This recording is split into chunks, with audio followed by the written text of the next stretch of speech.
আসসালামু আলাইকুম। আমি রিমা কিচেনে আপনাদেরকে স্বাগতম। আজকে আমি 4 পদের ভর্তা নিয়ে এসেছি। ভর্তাগুলা অনেক মজাদার এবং টেস্ট। কিভাবে এই ভর্তাগুলা বানিয়েছি, এই ভর্তাগুলা পেলে আপনার আর মাছ মাংসই লাগবে না। আমার মাছ মাংস ভালো লাগে না বলে আমি এই ভর্তাগুলো বানিয়েছি। এই যে আমি রসুনগুলো আমি ছিলে নিয়ে নিয়েছি, পেঁয়াজগুলোও নিয়ে নিয়েছি পরিষ্কার করে। এখন আমি একটি কড়াইয়ের মধ্যে ভেজে নেব।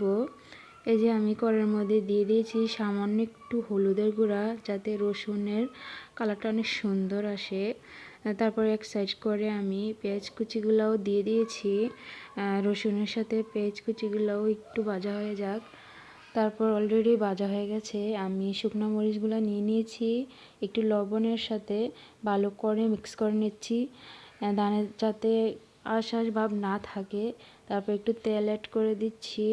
তেল অ্যাড করে দিয়ে সব ভর্তাগুলোর মশলা আমি একসাথে তৈরি করে নিচ্ছি। তারপর ধনিয়া পাতা দিয়ে সুন্দর করে মেখে নিয়েছি। একটু রেখে আমি রসুনের কুচিগুলা সুন্দর করে মেখে নিয়েছি। এই যে রসুনের ভর্তাটা প্রায় হয়ে এসেছে। এই রসুনের ভর্তাটা আমি যেইভাবে বানিয়েছি সেম প্রসেসে আমি ওই দুটো ভর্তাও এইভাবে আমি বানিয়েছি, কারণ আমার মশলাটা আমি আগে তৈরি করে নিয়ে নিয়েছি।